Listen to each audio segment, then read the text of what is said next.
যে দুই সময় স্ত্রী সহবাস করলে আপনি ধনী হয়ে যাবেন এবং আপনার ঘরে 3 দিন বারাকা শুধু আসতেই থাকবে এবং আল্লাহ পাক আপনার ঘরকে রহমত দ্বারা পরিপূর্ণ করে দিবেন।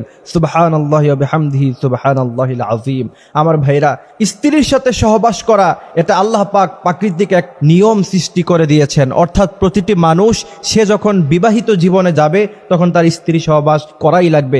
আল্লাহ পাক এই নিজাম নিজ থেকেই সেট করে দিয়েছেন। আল্লাহ পাক বলছেন, ওমিন আয়াতিহি আন খালাকাকুম মিন আনফুসিকুম আজওয়াজা লিতাসকুনু ইলাইহা ওয়া জাআলা বাইনাকুম মাওয়াদ্দাতান ওয়া রাহমা। এই আয়াতে আল্লাহ পাক বলেন, লিতাসকুনু ইলাইহা, তোমরা যখন তোমাদের স্ত্রীদের কাছে যাবা সেখানে তোমাদের প্রশান্তি অনুভব হবে, তোমরা সেখানে প্রশান্তি লাভ করতে পারবা। ওয়া জাআলা বাইনাকুম মাওয়াদ্দাতান ওয়া রাহমা, এবং তোমার স্ত্রীর মধ্যে আর তোমার মধ্যে আল্লাহ পাক এক ভালোবাসা সৃষ্টি করে দিবেন। এই স্ত্রী সহবাস আমরা কখন করলে পরে ঘরের মধ্যে রহমত বারাকাত সাকিনা নাজিল হবে, এটা খুব গুরুত্বপূর্ণ একটি বিষয়। 2টি সময় আমি আপনাদেরকে বলে দিব। সেই 2টি সময়ের মধ্যে থেকে 1 নাম্বার সময় হলো রাতের বেলা আপনারা ঘুমিয়ে পড়বেন খুব দ্রুত, কিন্তু তাহাজ্জুদ নামাজের সময় ঘুম থেকে উঠে যাবেন। ঘুম থেকে ওঠার পরে আপনারা তাহাজ্জুদ নামাজ পড়বেন, দেন ফজরের নামাজ পড়বেন। ফজরের নামাজের পরে এরপরে যদি আপনি স্ত্রী সহবাস করেন, ইনশাআল্লাহ আল্লাহ পাক আপনার ঘরের মধ্যে রহমত বারাকাত সাকিনা নাজিল করবে। এর কয়েকগুলি কারণ আছে।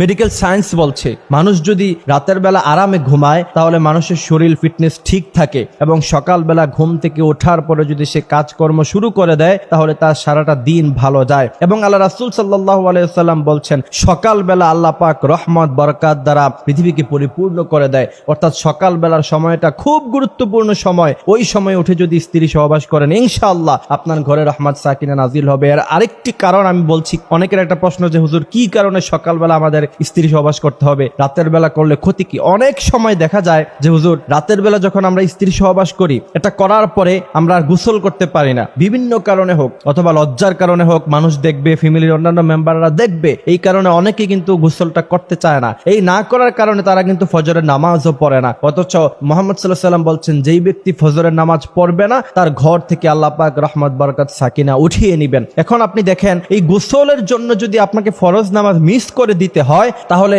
আপনার ঘর থেকে কিন্তু রহমত বরকত সাকিনা উঠে গেল, আপনার ঘর থেকে শান্তি উঠে গেল, আপনি কিন্তু দিন দিন গরিব হয়ে যাবেন। আমার ভাইয়েরা, এরপর আপনি দেখেন সকালবেলা যদি আপনি স্ত্রী সহবাস করেন তাহলে বিশেষজ্ঞরা বলছে স্ত্রী সহবাস যদি সঠিকভাবে করা হয় তাহলে সেটা শারীরিক ব্যায়ামের আওতায় পড়ে এবং সকালবেলা এগুলি করার কারণে আপনার শারীরিক ফিটনেস ঠিক থাকবে এবং সারা দিন আপনি একটি প্রফুল্ল অনুভব করবেন। আমার ভাইয়েরা, এই জন্য প্রথম নাম্বার যে সময় সেটা হচ্ছে ফজরের সালাত আদায় করার পরে এরপরে আপনারা স্ত্রী সহবাসে লিপ্ত হতে পারেন। ইনশাআল্লাহ আল্লাহ পাক আপনার ঘরে